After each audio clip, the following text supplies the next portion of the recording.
नमस्कार मित्रांनो, मराठी बोली या चॅनलमध्ये तुम्हा सगळ्यांचं स्वागत आहे. तर आज आनंदी या मालिकेचा आजचा 4 जूनचा भाग खूपच जबरदस्त झालेला आपल्याला बघायला मिळणार आहे. कारण आजच्या भागामध्ये आता मालक साहेबांच्या हवेलीत परदेशी डीलवाले पोचताच कसा मोठा धमाका झाला हे सगळं आपल्याला बघायला मिळणार आहे. तर आजच्या भागामध्ये सुरुवातीलाच आता शिल्पाताई आनंदीला ओढतच किचनमध्ये घेऊन येते. काय गये, तुझी एवढी हिंमत? तू युगंधरला माझं खरं खोटं सांगायला चालली होती. स्वतःला समजतेस काय? तुझी एवढी हिंमत वाढली? त्यावर लगेच आनंदी म्हणू लागते, शिल्पाताई, तुम्ही माझ्या अंधत्वाचा फायदा घेऊन मला फसवून माझ्याकडनं ती सही घेतली आणि विद्याधर सरांना सोडवलंय. म्हणून तुम्ही माझ्या चुकीचा फायदा घेऊन जे काय वागताय ना, ते सगळं सत्य मला मालक साहेबांना सांगायचं होतं. पण शिल्पाताई, मी विचार केला आणि मी ठिबकले. कारण मला या घरात भांडणं होऊ द्यायची नाही आहे. हे घर फोडायचं नाही आहे. जर मालक साहेबांना कळालं असतं की तुम्ही माझ्या अंधत्वाचा फायदा घेऊन विद्याधरला सोडवलं आहे, तर त्यांचा तुमच्यावरती असलेला उरला सुरला सगळा विश्वास तुटून गेला असता आणि मला या विश्वासाला तडा जाऊ द्यायचा नव्हता शिल्पाताई. म्हणून मी थांबले. नाहीतर आज सगळं सत्य मी मालक साहेबांना सांगणार होते. पण मी विचार केला, मालक साहेबांचा जगात सगळ्यात जास्त विश्वास कुणावरती आहे माहिती? शिल्पाताई, तुमच्यावरती. आणि जर तो विश्वास तुटला असता तर मालक साहेब खचून गेले असते आणि मालक साहेबांच्या बाबतीत मला असं होऊ द्यायचं नाही. म्हणून आज मी तुमचा खरेपणा मालक साहेबांसमोर नाही आणला. पण शिल्पाताई, तुम्ही जे काय वागलेत ना, ते चुकीचं वागलेत. त्यावर लगेच आता ही भामटी शिल्पा आता आनंदीचं लगेच असं तोंड पकडते. काय गये, स्वतःला काय समजतेस तू? तू हे सगळं करून माझं आणि युगंधरचं नातं वाचवलंय, माझ्यावरती लय मोठे उपकार केलेत असं म्हणायचंय का तुला? तुझी पायरी ओळखून राया, लक्षात ठेव. तुझी लायकी विसरलीस का तू? आणि तुझ्यासारख्या फालतू पोरीचे उपकार नको आहेत. कारण माझं आणि माझ्या भावाचं युगंधरचं नातं एवढं पण हलकं नाही आहे की तू त्याला जोडण्याचा प्रयत्न करशील. आणि एक गोष्ट लक्षात ठेव, स्वतःच्या लायकीत राहायचं, नाहीतर तुझं टंगडं टोरून तुझ्या हातात द्यायला चल हो बाजूला. असे म्हणताच आता ही शिल्पा निघालेली असतानाच आनंदी म्हणू लागते, मालक साहेबांना जे नको होतं ते आज तुम्ही केलंय. त्यांचं मन खूप दुखावलंय.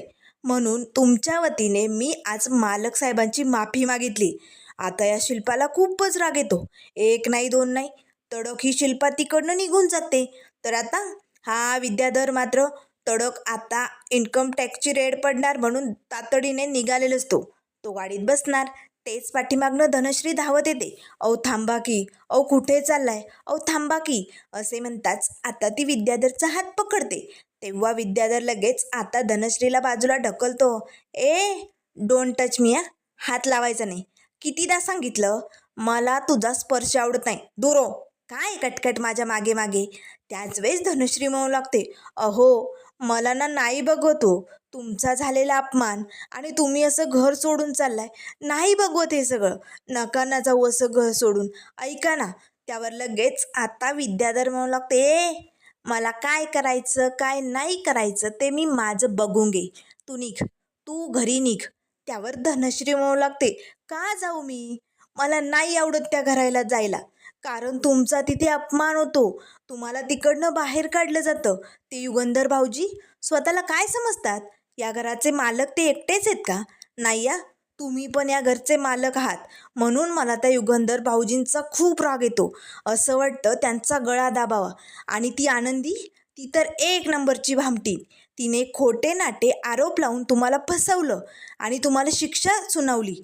पण नाही, मी त्या भामट्या आनंदीला सोडणार नाही. असं वाटतं तिची चामडी काढून तिला असं हाणावं ना, तिला मारून टाकावं, तिचा बदला घ्यावा. अशी आग ना माझ्या मस्तकात गेल्यावानी होते. त्यावर लगेच विद्याधरच्या डोक्यात आता एक भन्नाट कल्पना येते. अरे बापरे, खरंच? धनश्री, तुला त्या आनंदीचा आणि युगंधरचा बदला घ्यायचा आहे? तुला त्यांचा खूप राग येतो? त्यावर धनश्री म्हणू लागते, हो, मला भाऊजीचा आणि आनंदीचा खूप राग यायलाय. कारण ते तुमच्याबरोबर चांगले नाही वागत आणि मला माझ्या नवऱ्याचा अपमान नाही बघवत. त्यावर लगेच विद्याधर म्हणू लागतो, मग त्या युगंधर आणि आनंदीच्या आयुष्याची वाट लावायची आपल्यासमोर मोठी संधी आली आणि आता आपल्याला या संधीचा फायदा घ्यायचा आहे. नीट कान उघडे ठेवून ऐक. आज संध्याकाळी हवेलीत विद्याधर मोठा डाव आखणार आहे.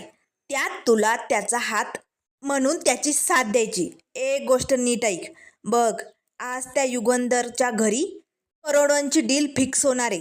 त्यासाठी त्या परदेशी डीलवाल्यांना देण्यासाठी दादाने करोडोंची मूर्ती बनवून आणली आणि ती मूर्ती आज संध्याकाळी हवेलीत येणार आहे. आज काय बी करून तुला असं काहीतरी करायचं आहे ज्यामुळे ती करोडोंची मूर्ती तिथेच तुटून फुटून जाईल. त्या परदेशी कंपनीवाल्यांपर्यंत ती पोचणार नाही. मग बघ, एकदा का ही करोडोंची डील तुटली की मग युगंधरची वाट लागणार आणि मग आपल्याला हवं तसंच होणार. चालेल? तेव्हा लगेच आता धनश्रीने होकार दिलेला असतो. तर इकडे हवेलीत आता मालक साहेबांचं जेवण झालेलं असतं. त्याच वेळेस मालक साहेबांना शिर्केंचा फोन येतो. आता मालक साहेब पटकन फोन उचलतात. तेव्हा शिर्के म्हणू लागतात, मालक साहेब, अहो आत्ताच मूर्तिकाराचा फोन आला होता आणि आता ती आपण बनवलेली मूर्ती आपल्या हवेलीत यायला निघाली बरं का. तेव्हा मालक साहेब म्हणू लागतात, शिर्के, वा, भारी बातमी दिली, पण छोट्या छोट्या गोष्टींकडे लक्ष द्या. मूर्ती गाडीत चढवताना उतरताना तिला काही होता कामा नये एवढं नीट लक्षात ठेवायचा. आता लगेच फोन बंद होताच शिल्पाताई विचारू लागते, युगंधर काय झालं? तेव्हा मालक साहेब म्हणू लागतात, ताई, आता आपल्याला टपाटप आवरायला घ्यायला पाहिजे. आज संध्याकाळीच आपल्याकडे परदेशी डीलवाले पाहुणे येणार आहेत आणि त्यासाठी आपण जी मूर्ती बनवली ना तिचं आगमन लवकरात लवकर आता आपल्या हवेलीत होणार आहे. त्यासाठी आपल्याला खूप काळजी घ्यावी लागेल. तेव्हा लगेच शिल्पा म्हणू लागते, युगंधर, तू काळजी करू नको. ही जबाबदारी तू माझ्यावर सोपवली ना, मग मी सगळं काही नीट बघेन. त्याच वेळेस आता इकडे मालक साहेबांचे आई बाबा आता सगळ्या नोकरांना समजावून सांगत असतात, आज आपल्याकडे परदेशी पाहुणे येणार आहेत. तुम्ही सगळेजण छान तयार व्हा. मस्त आपल्याला राजेशाही थाट करायचा आहे. सगळं काही समजावून होताच आता शिल्पा येते. माई, यांना सगळ्यांना समजावून सांगितलं ना? तेव्हा लगेच माई म्हणू लागतात, हो, मी सगळ्यांना सगळं काही सांगितलंय. त्याच वेळेस मालक साहेब येतात, आई बाबा, आपल्याकडे आत्ता ती मूर्ती येते. हे बघा, आपल्याला इथे अशी तामझाम करावी लागेल. हे जे आहे ना राजाराम भाऊ, सोफा वगैरे ते सगळं हलवा बरं. आता सगळी हॉलमधली जागा रिकामी केलेली असते कारण जेणेकरून मूर्ती तिथे सेफमध्ये राहील. त्याच वेळेस आता लगेच मूर्तीचं आगमन घरात झालेलं असतं. आता लगेच ते लोक मूर्तीचा मोठा बॉक्स असतो ना तो घेऊन आता हवेलीत आलेले असतात. तेव्हा शिल्पा म्हणू लागते, युगंधर बघ, अरे आली मूर्ती. आता लगेच हॉलमध्ये मोकळ्या जागेवरती तो बॉक्स ठेवला जातो. सगळेजण आता त्या बॉक्सकडे बघत असतात. तो अगदी पॅकिंग असतो. तेव्हा लगेच आता मालक साहेबांची आई म्हणू लागते, अरे वा, काय भारी बॉक्स आहे ना. त्या बॉक्स बघूनच असं वाटतंय मूर्ती लय भारी असेल. तेव्हा मालक साहेब म्हणू लागतात, हो, लाखात एक आहे ही मूर्ती. पण आता सगळ्यांनी नीट ऐका, मूर्तीच्या आसपास कोणी जाण्याचा प्रयत्न करू नका कारण ही मूर्ती बनवण्यासाठी खूप मेहनत घेतली. तिला काही होता कामा नये. आपल्याला परदेशी डीलवाले जे पाहुणे येणार आहेत ना त्यांना ही भेट म्हणून द्यायची. त्यामुळे सगळ्यांनी खबरदारी घ्यायची. आणि राजाराम भाऊ, तुम्हाला स्पेशल काम, तुम्ही इथेच थांबायचं. मूर्तीच्या आसपास कोणी येता कामा नये, ही जबाबदारी तुमची. तेव्हा राजाराम भाऊ म्हणू लागतात, ठीक आहे.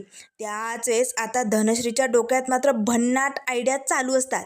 आता लगेच मालक साहेब म्हणू लागतात, शिल्पाताई, चला, मला कामासाठी निघावं लागेल, मी फॅक्टरीत जाऊन येतो. तेव्हा शिल्पाताई म्हणू लागते, युगंधर, जा. आज आपल्या घरी जे डील होणार आहे ना त्यानंतर तुझं यश असं आकाशाला टेकणार आहे. खरंच युगंधर, आज भरून पावले. मला ना तुझा हा सगळा तामझाम बघून खूप भारी वाटतंय. आता मालक साहेब तडक तिकडनं फॅक्टरीत निघालेले असतात. तर आता धनश्री मात्र त्या बॉक्सकडे बघून हसत असते. तर इकडे आता मालक साहेबांच्या घरात आनंदी कशी असेल अशा विचारात आरतीताई गोंधळून गेलेली असते. भाजी निवडण्याचं काम आता आरतीताईचं चालू असतं. त्याच वेळेस आबा तिला विचारू लागतात, काय गे पोरी, कसला विचार करायली? नाही म्हणजे तुझं प्रमोशन झालंय, मुंबईला निघावं लागेल आता तुला, त्याचाच विचार करायली ना? पण टेन्शन घेऊ नको. हे बघ, आता तू तिकडे नवीन शहरात जाणार. थोडे दिवस तुला तिकडची ओळख पाळख व्हायला टाईम लागणार, पण काळजी करायची नाही. समजा काय ठीक होईल. पण आरतीचं एक नाही दोन नाही गप्पच. तेव्हा आबा विचारू लागतात, अगं ए आरती, अगं मी काय विचारायलोय, मुंबईच्या शहराचं टेन्शन आलंय ना, बोल की. तेव्हा आरती म्हणू लागते, आबा काही नाही, मी आलेच असे म्हणताच तडक आरती लगेच आपली पर्स हातात घेते आणि तिकडनं बाहेर निघून जाते. आबा ओरडत असतात, आरती आरती अगं थांब, कुठे चालली, सांगून तरी जा. काय चालू आहे पोरीच्या मनात. नाही म्हणजे टेन्शन असणारच की. मुंबई शहर, तिकडे नवीन ठिकाण, तिकडे जायचं म्हटल्यावर जर तिला ना जरा दाब आल्यासारखंच झालं असेल, मन तिचं भारावून गेलं असेल, असंच काहीतरी असेल असे म्हणत आबा आता भाजी निवडू लागतात. तर इकडे आता आनंदी किचनमध्ये स्वयंपाक करत असते. त्याच वेळेस आता कोणीतरी असं तिच्या समोरनं जाण्याची तिला चाहूल लागते. कोणीतरी आहे का इकडे, कोणीतरी माझा पाठलाग करते का, माझं मन असं मला का सांगतंय. आनंदीचं मन जरा घाबरलेलं असतं, कारण कधी विद्याधर येऊ शकतो. आता हवेलीत तिला जरा भीतीच असते ना, त्यामुळे आनंदी जरा घाबरते. आजूबाजूला कोणी आहे का, आहे का इकडे कोणी, असा आवाज देऊ लागते. पण आता तिथे कोणीच नसतं.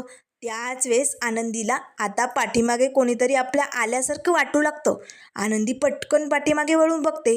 तिला आता तपकिरीचा वास येऊ लागतो. त्याच वेळेस आता तपकिरीचा वास म्हणजे विद्याधर सर. आता आनंदी सैरावैरा लगेच किचनमधनं बाहेर हॉलमध्ये पळू लागते. त्याच वेळेस आता किचनमध्ये आनंदीचा पाठलाग करणारा विद्याधर नसून धनश्री असते. धनश्रीने विद्याधरचा शर्ट घातलेला असतो आणि आता धनश्रीने हा सगळा डाव विद्याधरच्या सांगण्यावरनं केलेला असतो. आता धनश्रीला लगेच विद्याधरचं बोलणं आठवतं. विद्याधर तिला म्हणालेलं असतो, बघ आजचा हा दिवस आपल्याला सोडायचा नाही. आज आपल्याला त्या युगंधरचं आयुष्य उद्ध्वस्त करून टाकायचंय. आज असा धमाका करायचा ना की ते परदेशी डीलवाले बघतच राहिले पाहिजे. तेव्हा धनश्री म्हणू लागते, पण त्यासाठी काय करायचंय. तेव्हा विद्याधर म्हणू लागतो, ऐक मग, आज आपण सगळं काही त्या आनंदीवरती ढकलायचं, त्या आनंदीच्या आयुष्याची वाट लावून टाकायची. त्यासाठी मी सांगतोय ना तेवढं कर. रूममध्ये जायचं, माझा एक कुर्ता घालायचा, त्यावरती तपकिरीचा वास तर असतोच, पण मी जो परफ्यूम लावतो ना तो मारायचा आणि आनंदीच्या जवळ जायचं. तेव्हा धनश्री म्हणू लागते, हे सगळं करायची काय गरज आहे, मी तिला असं घराबाहेर काढेल. त्यावर लगेच विद्याधर म्हणू लागते, सांगितलं ना तेवढंच करायचं. मग बघ, त्या युगंधरचं आयुष्याची वाट लागणार, उद्ध्वस्त होणार त्याचं आयुष्य, आणि हे सगळं करणार कोण, ती आनंदी. मग बघ, आपल्याला हवं तसंच होणार. पण हे काम झालंच पाहिजे. जर तू हे काम केलं आणि त्या युगंधर आणि आनंदीची वाट लावली तर आजच्या रात्रीचा 1 तास तुझ्यासाठी, त्यातला 1 सेकंदसुद्धा इकडे तिकडे जाणार नाही मी, तुला हवं तसंच होणार. तेव्हा धनश्री खुश होते. चालेल, मी हे नक्कीच करणार असे म्हणत आता बरोबर तपकिरीचा वास येताच आनंदी आता सैरावैरा हॉलमध्ये धावतच येते. आता मात्र राजाराम भाऊ त्या मूर्तीसमोरच उभी असतात, कारण मालक साहेबांनी मूर्तीची जबाबदारी त्यांच्यावरती दिलेली असते. पण आता आनंदी धावत येता क्षणी आता जोरदार दिशी त्या बॉक्सला आदळते. आता त्या बॉक्सला धक्का लागल्यामुळे आता लगेच तो मूर्तीचा जो बॉक्स असतो ना तो धपकन खाली पडतो. जोराचा आवाज होतो. सगळेजण धावतच येतात.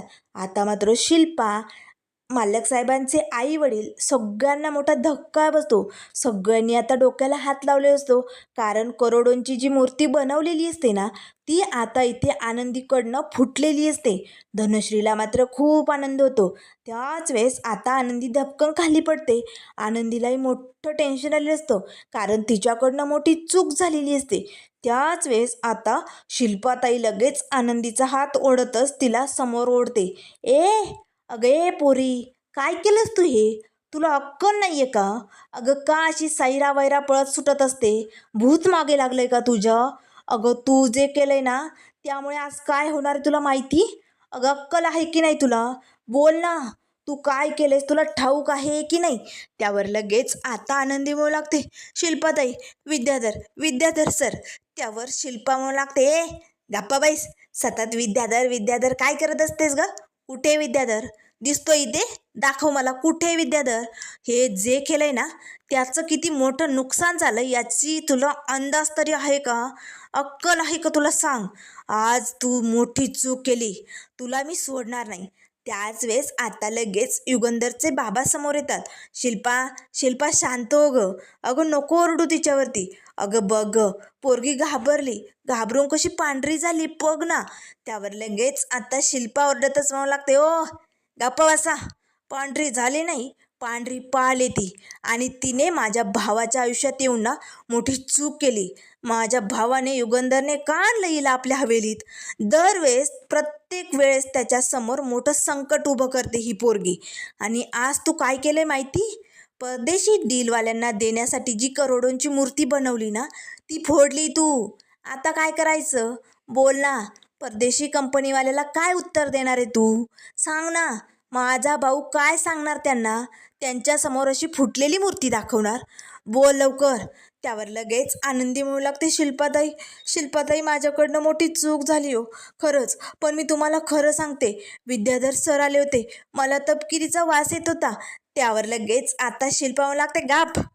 सतत विद्याधर विद्याधर करून तू माझ्या भावाच्या मागे लागली या. बास, आता मला काही ऐकायचं नाहीये. थोबाड बंद ठेव. त्याच वेळेस धनश्री म्हणू लागते, शिल्पाताई अहो ही आनंदी ना मुद्दाम करते हे सगळं. खरं तर ना माझा नवरा घरात नसताने कसलाही वास येतो हिला. काही झालं तरी यांनीच केलं. माझ्या नवराच्याच नावाने खडे फोडायली ही. हिने ना हे मुद्दाम केलंय. भाऊजींना ना ही डील भेटू नये म्हणून केलं हिने हे सगळं. त्यावर लगेच आता आनंदी म्हणू लागते, नाही शिल्पाताई मी असं मुद्दाम नाही केलो, खरंच माझ्याकडनं मोठी चूक झाली. त्यावर शिल्पा म्हणू लागते, ए गप्प बसा, थोबाड बंद ठेव. चूक नाही, मोठं पाप केलंय तू. आज माझ्या भावाचं जर नुकसान झालं ना तुझ्यामुळे तर तुला सोडणार नाही मी.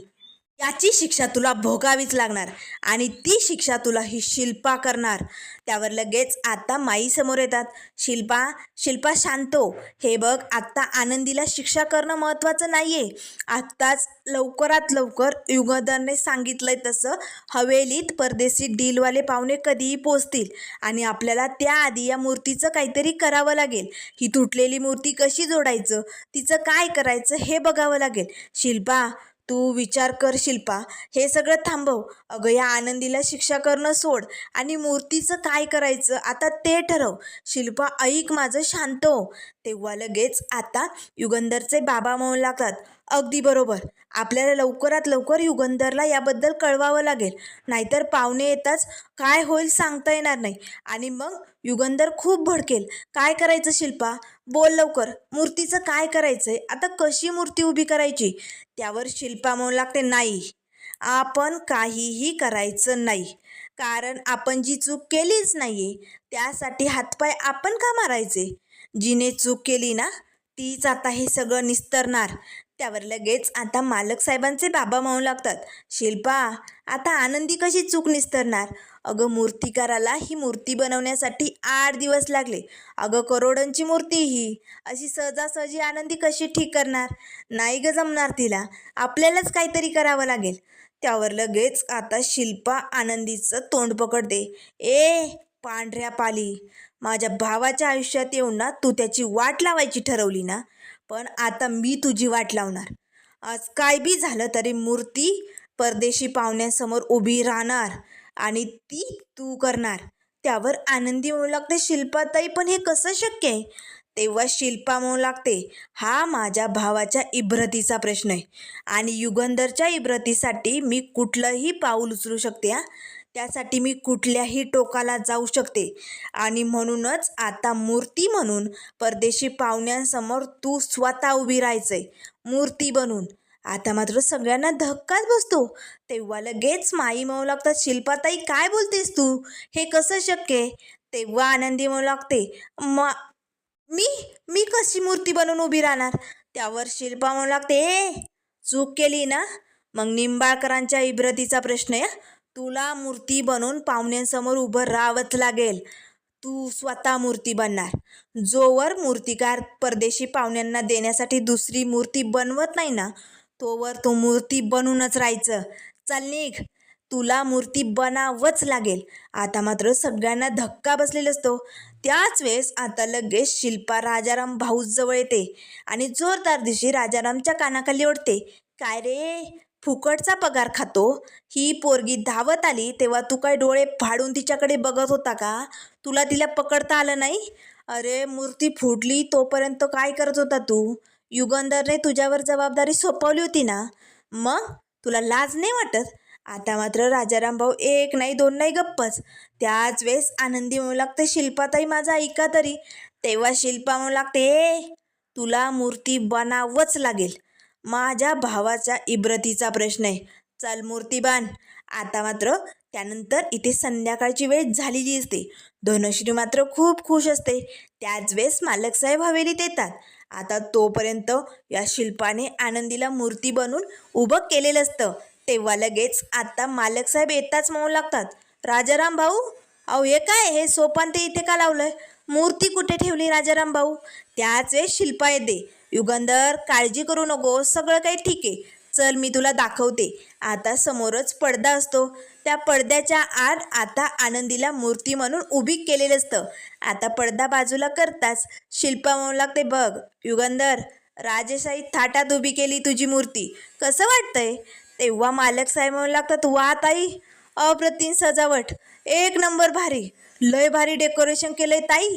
तेव्हा शिल्पा म्हणू लागते, अरे माझ्या भावाच्या इब्रतीचा प्रश्न आहे आणि त्याच्या इब्रतीसाठी ही शिल्पा काहीही करू शकते. त्यासाठी मला कुठलाही निर्णय घ्यावा लागला तरी चालेल. बघ राजेशाही थाट वाटतोय ना निंबाळकरांचा, कारण त्या बॉक्समध्ये ना मूर्ती खास वाटत नव्हती, म्हणून ही सगळी सजावट केली. आणि मूर्तीच्या वरती मी एक बल्बही लावलाय. म्हणजे कसं आहे ना, तू पडदा उघडशील, परदेशी पाहुणे बघतील, त्या क्षणाला लाईट ऑन होईल आणि मग मूर्ती आणखीन चकाकेल. तेव्हा मालक साहेब म्हणू लागतात, वा ताई, आवडलं, अगदी मन भरून गेलं. पण चला चला, आता हा पडदा बंद करा आणि धनश्री, आई बाबा चला तयारीला लागा. आता एवढ्यात पाहुणे पोचतीलच. आता मात्र धनश्री लगेच त्या मूर्तीकडे म्हणजे आनंदीकडे बघून हसू लागते. त्याच वेळेस मालक साहेब म्हणू लागतात, शिल्पाताई, पण आनंदी कुठं आहे? आता मात्र सगळेजण एकमेकांकडे बघू लागतात, कारण आता शिल्पा काय उत्तर देणार? तेव्हा शिल्पा खोटं बोलते, आनंदी आहे की युगंधर, ती तयार होते, आता पाहुणे येणार आहे ना. तेव्हा मालक साहेब म्हणू लागतात, शिल्पाताई, आनंदीला छान तयार करा, म्हणजे कसं आहे पाहुण्यांसमोर तिला बरं वाटेल. त्यावर लगेच आता शिल्पा म्हणू लागते, ठीक आहे. आता मालक साहेब आपल्या रूममध्ये निघून जातात. तर त्यानंतर मित्रांनो पुढील भागामध्ये आपल्याला बघायला मिळणार, आता परदेशी पाहुणे आलेले असतात. मालक साहेब स्वतः पडदा बाजूला करताच आता समोर आनंदीला बघताच मालक साहेबांना धक्काच बसलेला असतो. आता मात्र आनंदी मूर्ती बनून तिथे उभी असते. तर परदेशी पाहुणे आता एकटक त्या मूर्तीकडे म्हणजे आनंदीकडे बघू लागतात. आता पुढे काय होणार हे बघणं खूपच इंटरेस्टिंग असणार आहे. त्यामुळे मित्रांनो अशाच मालिकेंच्या अपडेट पाहण्यासाठी चॅनलला लाईक करा, सबस्क्राईब करा. व्हिडिओ पाहिल्याबद्दल धन्यवाद.